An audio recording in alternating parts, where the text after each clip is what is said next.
Hey, it's Keith from Outlaw Speed Shop, and I'm tackling a VW T3. 1, 2, 1, 2, 3, 4. So I've seen a lot of these, I'd say probably more than I should, on Instagram being customized. And I really wasn't aware of this casting, probably because I'm stuck in the past, but I thought I'd give it a shot since the recent package I got from Santa Slow Dog happened to have one in there. So, first step of any process is to take everything apart and see what you got. So, I found some wheels that I thought would work. So, after disassembling and removing the existing axles, I got these raised white lettered tires off of Etsy, and I figured I'd give those a shot. I like the stance, I like the offset big and littles. Problem was on the back side, I needed to narrow the rear of the chassis a little bit. So I start by just trimming off the upper part, and then I'll grind down with a Dremel just to narrow the rear end a little bit. I didn't really need much. I think about maybe an eighth on each side, not even. And that was more than plenty. My clearance issues really were with the bottom half of the chassis. Of the body, actually. So the body's two pieces. You got the top, which is diecast, and then the bottom, which is plastic. And it's that shit brown plastic right there that you see behind my big hands. So after getting the wheels in there and seeing what I got, it's time to assemble. Front works good. Back, as I expected, the wheel wells needed to be radiused a little bit, which I got to say, it's a lot easier doing it in plastic than it is in metal. But you have to be a little bit more careful to not take too much. So as I always preach, a little bit at a time, test, a little bit more, test. And that way you're not overdoing it and you can get just the right fit. So I have a barrel sander from my Dremel, and I just slowly took my time and radiused them out to the point where the wheels fit. Overall, I probably did it 4 times just to make sure. And I definitely took a good 3/16 off each side to get it to clear. And then to get it to roll, I ended up having to trim the back part of the exhaust area. There's like 2 little wings that stick out. I trimmed those off. A, I didn't like them. And B, they kind of interfered with the tires, and I could have ground them down, but I just thought by that point it was easier just to cut it off. And then I drilled a couple holes in the back, and I'm using these ferrules that I have 8,000 of that I'm trying to get rid of. They make perfect exhaust tips. So once I found the right size, it was pretty easy. I made a pilot hole with my pin vise, and then I kind of got what I thought was the right size drill bit, drilled the hole out, get those fit. Then I just needed to whore the hole out a little bit on each side, and that allowed those to fit in perfectly, but still snug. And they're going to get glued anyway, so it really wasn't a huge deal, but I like a nice tight fit. Other than that, that was pretty basic as far as what I really kind of did to the chassis, aside from a front splitter. I thought the nose seemed just kind of like dropped. I mean, it's a flat nose to begin with, but I thought it'd be kind of cool to have a front splitter.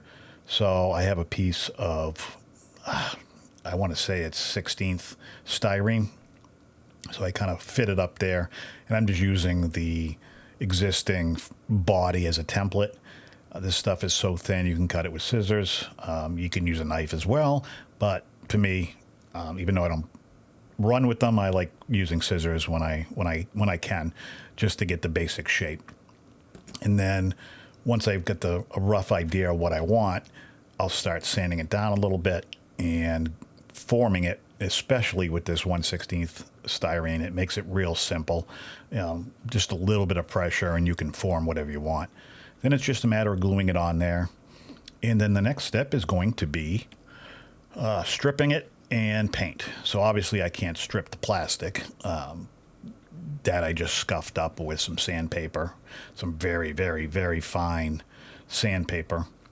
And then I put the upper part in the citrus strip, And like always, I want to clean that off as good as possible to make sure there's no residue from the citrus strip.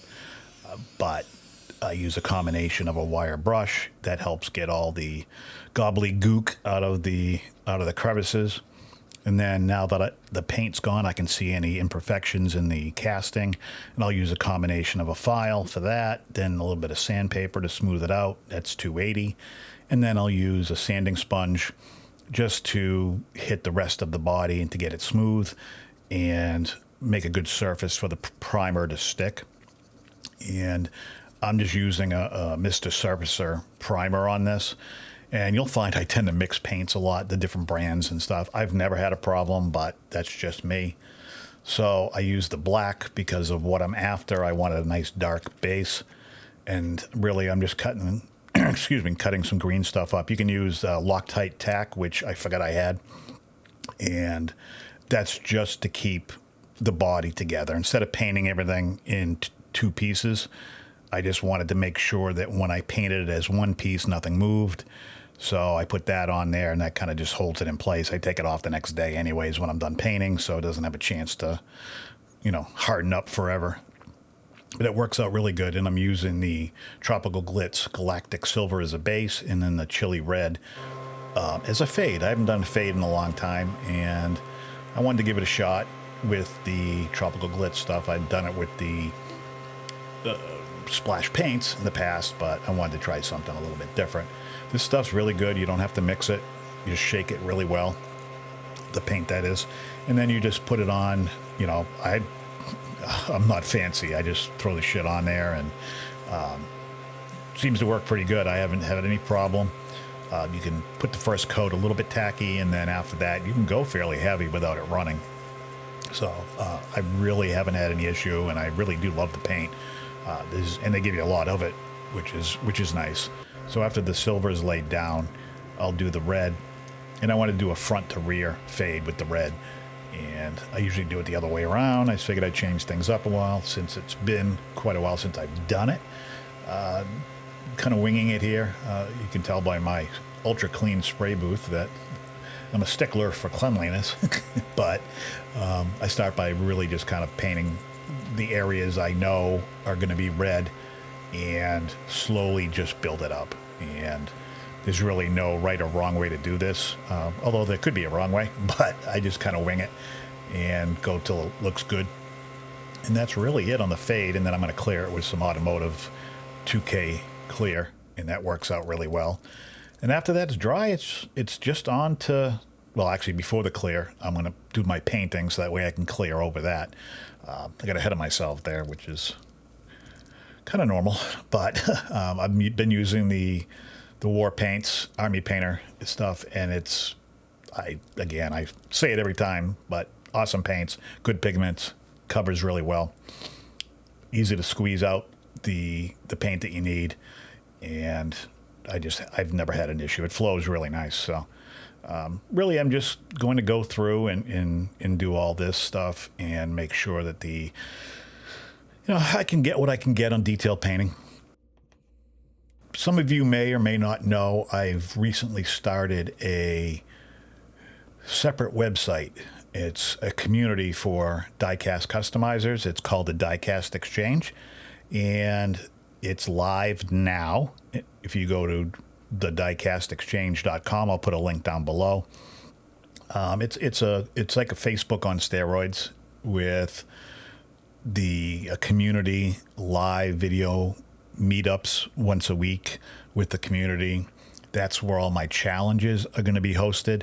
I have a challenge a month, and they rotate between Bone Shaker, the Custom Diecast Invitational, and a post-apocalyptic one. And they'll alternate, so there'll be 4 of each throughout the course of the year.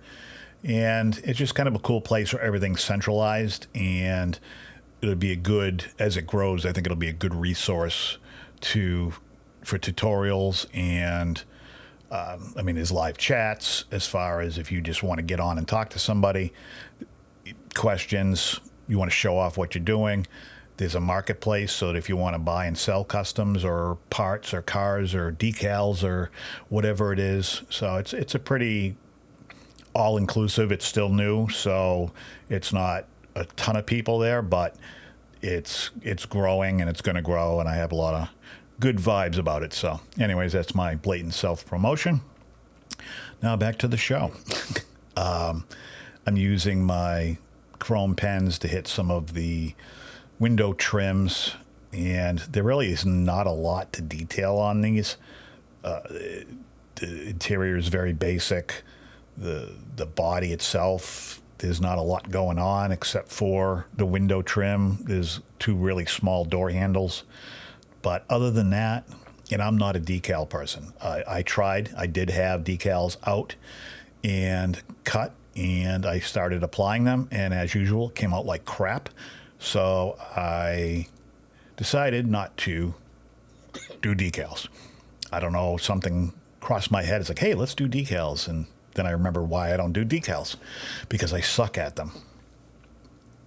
But the chrome pen, I've got 3 or 4 different sizes. Pretty happy with those. There's a bunch of different ones out there nowadays. So the kit, I don't even know the name of the kit I got there. It's down in the corner. It's got 3 different sizes in it. I also painted inside the exhaust, painted a little red. And then I'm just going to take the gray, hit the interior. Again, not a lot to it. There's a dash and somewhat of a seat for each side, and then like a centerpiece. So there's really not a lot to detail there. Maybe in a future build, I'll cut out the interior and put something, but I don't know if I'll do another one of these. I mean, it's fun. It's definitely something that I enjoyed doing, and it was a quick build, so that made it really nice. And a few things about this kind of bother me. The airplane type rear end that V's out like it's a boat or something. I don't know. It's just something about it kind of bothers me, but it still looks cool and it's different. And last time I didn't want to do a casting because I didn't like it and it was overdone or whatever reason. It was the bone shaker, and now I seem to do more bone shakers than anything. So I figured I can at least say I did one here and then decide whether I liked it after the fact. I could definitely see myself doing another one eventually, or mashing it up with something. It has a lot of potential, and it's well worth the effort that I put into this one. So, and the last thing I'm going to do before I assemble is just a little dry brushing with some dull gray on the back, just to make the flat black on the base pop a little bit and give it a little bit of detail. It's not noticeable crazy, but it's enough that it just adds a little bit of depth. There you can kind of see everything all put together. I do like the windshield. It's got the decals already on there, and it's a lot of detail right there alone. So this is the finished product. I hope you got some inspiration out of this. You liked it. If you did, make sure you comment down below, like, subscribe, all that jazz. And I get this video, a couple pictures, and I'll catch you on the next one.